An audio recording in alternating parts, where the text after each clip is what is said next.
Welcome back my YouTube channel curiosity. ಈ ದಿನದ ಕುತೂಹಲಕಾರಿ ವಿಚಾರ ಏನು ಅಂದರೆ, ಹಿಂದೂ ಧರ್ಮದಲ್ಲಿ ಪ್ರಮುಖವಾಗಿ 4 ಯುಗಗಳ ಬಗ್ಗೆ ನೀವು ಕೇಳಿರಬಹುದು. ಈ 4 ಯುಗಗಳಲ್ಲಿ ಮನುಷ್ಯರ ಜೀವನ ಹೇಗಿತ್ತು, ಈ 4 ಯುಗಗಳ ಕಾಲಾವಧಿ ಎಷ್ಟು, ಈ 4 ಯುಗಗಳಲ್ಲಿ ಮನುಷ್ಯರ ಆಯಸ್ಸು ಎಷ್ಟಿತ್ತು, ಮನುಷ್ಯರ ಎತ್ತರ ಎಷ್ಟಿತ್ತು ಎಂಬ ಇತ್ಯಾದಿ ಕುತೂಹಲಕಾರಿ ವಿಚಾರಗಳನ್ನು ಈ ವಿಡಿಯೋದಲ್ಲಿ ನೋಡೋಣ. ಸೃಷ್ಟಿಯ ಆದಿಯಲ್ಲಿ ಬ್ರಹ್ಮನು ಕಾಲವನ್ನು 4 ಯುಗಗಳಾಗಿ ವಿಂಗಡಿಸ್ತಾರೆ. ಆ 4 ಯುಗಗಳಲ್ಲಿ ಮೊದಲನೆಯದು ಕೃತಯುಗ. ಕೃತಯುಗದ ಕಾಲಾವಧಿಯು 17,28,000 ವರ್ಷಗಳು ಆಗಿದ್ದು, ಈ ಯುಗದಲ್ಲಿ ಮನುಷ್ಯನ ಆಯಸ್ಸು 1,00,000 ವರ್ಷಗಳು. ನಿಮಗೆ ಕೇಳಿದರೆ ಆಶ್ಚರ್ಯ ಆಗ್ಬೋದು, ಆದರೆ ಈ ನಮ್ಮ ಧಾರ್ಮಿಕ ಗ್ರಂಥಗಳಲ್ಲಿ ಉಲ್ಲೇಖವಾದಂತೆ ಕೃತಯುಗದ ಮನುಷ್ಯನ ಆಯಸ್ಸು 1,00,000 ವರ್ಷಗಳು. ಮತ್ತು ಕೃತಯುಗದ ಮನುಷ್ಯನ ಎತ್ತರ 32 ಅಡಿಗಳು. ಮತ್ತು ಕೃತಯುಗದಲ್ಲಿ ಮನುಷ್ಯನ ಜೀವನ ಹೇಗಿತ್ತು ಅಂದರೆ, ಪ್ರತಿಯೊಬ್ಬರು ನ್ಯಾಯ, ನೀತಿ, ಧರ್ಮ ಮತ್ತು ಸಹಕಾರದೊಂದಿಗೆ ಜೀವನ ಮಾಡ್ತಾಯಿದ್ರು. ಯಾವುದೇ ಅಸೂಯೆ, ಅಹಂಕಾರ ಮೊದಲಾದ ಯಾವುದೇ ವಿಕೃತ ಮನೋಭಾವಗಳಾಗಲಿ ಅಥವಾ ಕೆಟ್ಟ ಮನೋಭಾವನೆಗಳಾಗಲಿ, ಅಸೂಯೆಗಳಾಗಲಿ, ಹೊಟ್ಟೆ ಕಿಚ್ಚಾಗಲಿ, ಒಬ್ಬರಿಗೆ ಒಬ್ಬರು ತೊಂದರೆ ಕೊಡುವುದಾಗಲಿ, ಒಬ್ಬರಿಗೊಬ್ಬರು ಹಿಂಸೆ ಮಾಡುವುದಾಗಲಿ, ಇಂತಹ ಯಾವ ಪರಿಸ್ಥಿತಿಗಳು ಆಗಿನ ಕಾಲದಲ್ಲಿ ಇರಲಿಲ್ಲ. ಹಾಗಾಗಿ ಕೃತಯುಗವನ್ನು ಸತ್ಯಯುಗ ಎಂದು ಕರೆಯುತ್ತಾರೆ.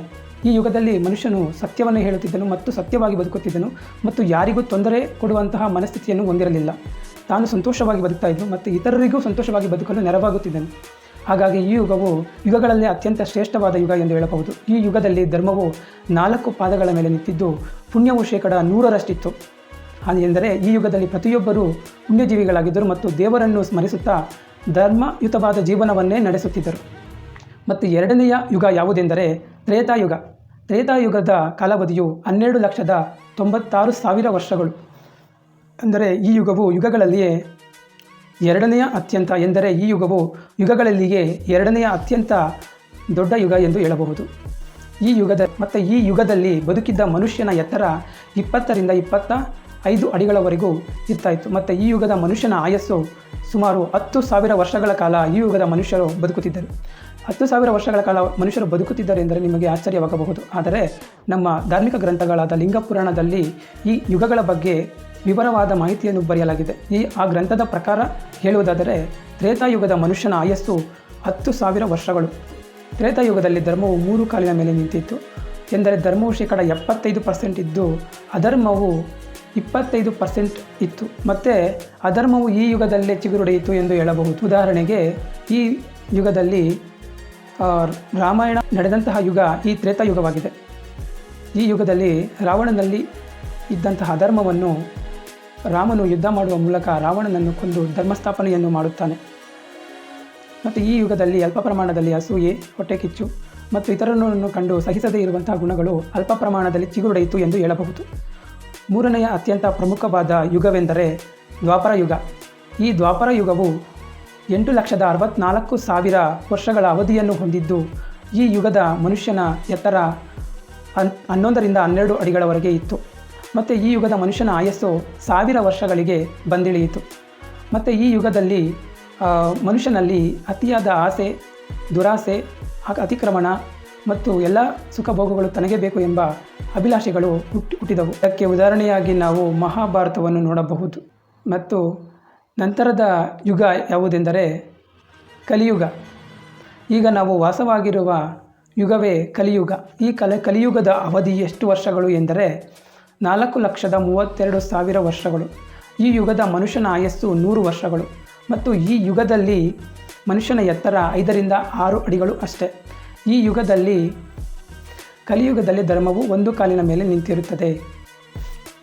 ಎಂದರೆ ಅಧರ್ಮವು 75% ತುಂಬಿರುತ್ತದೆ. ಅಂದರೆ ಇಲ್ಲಿ ಧರ್ಮಕ್ಕಿಂತ ಅಧರ್ಮವೇ ಮೇಲುಗೈಯನ್ನು ಸಾಧಿಸಿರುತ್ತದೆ.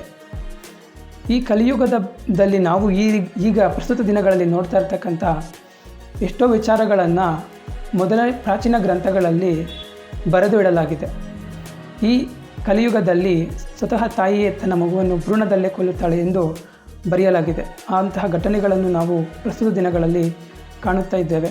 ಕಲಿಯುಗದಲ್ಲಿ ಸಂಬಂಧಗಳಿಗೂ ಬೆಲೆ ಇಲ್ಲದಂತೆ ಒಬ್ಬರನ್ನೊಬ್ಬರು ಒಂದು ಆಸ್ತಿ, ಐಶ್ವರ್ಯ, ಸಂಪತ್ತಿಗೋಸ್ಕರ ಸಂಬಂಧಗಳಿಗೂ ಬೆಲೆ ಕೊಡದೆ ಹೊಡೆದಾಡಿಕೊಂಡು ಅಲಿಯುತ್ತಾರೆ ಎಂಬುದಾಗಿ ಗ್ರಂಥಗಳಲ್ಲಿ ಹೇಳಲಾಗಿದೆ. ಪ್ರಸ್ತುತ ದಿನಗಳಲ್ಲಿ ಕೋರ್ಟು, ಕಚೇರಿ ಮೊದಲಾದವುಗಳಲ್ಲಿ ಸಂಬಂಧಗಳಿಗಿಂತ ಆಸ್ತಿಗಳಿಗೆ ಹೆಚ್ಚಿನ ಬೆಲೆ ಇರುವುದನ್ನು ನಾವು ಗಮನಿಸಬಹುದು.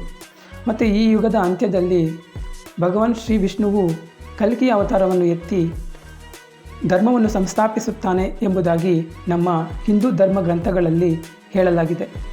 ಕಾಲ ಕಳೆದಂತೆ ಏಕೆ ಮನುಷ್ಯನ ಆಯಸ್ಸು ಕಡಿಮೆಯಾಗುತ್ತಾ ಬಂತು, ಮನುಷ್ಯನ ಎತ್ತರ ಕಡಿಮೆಯಾಗುತ್ತಾ ಬಂತು ಎಂಬ ಪ್ರಶ್ನೆ ನಿಮ್ಮನ್ನು ಕಾಡಬಹುದು.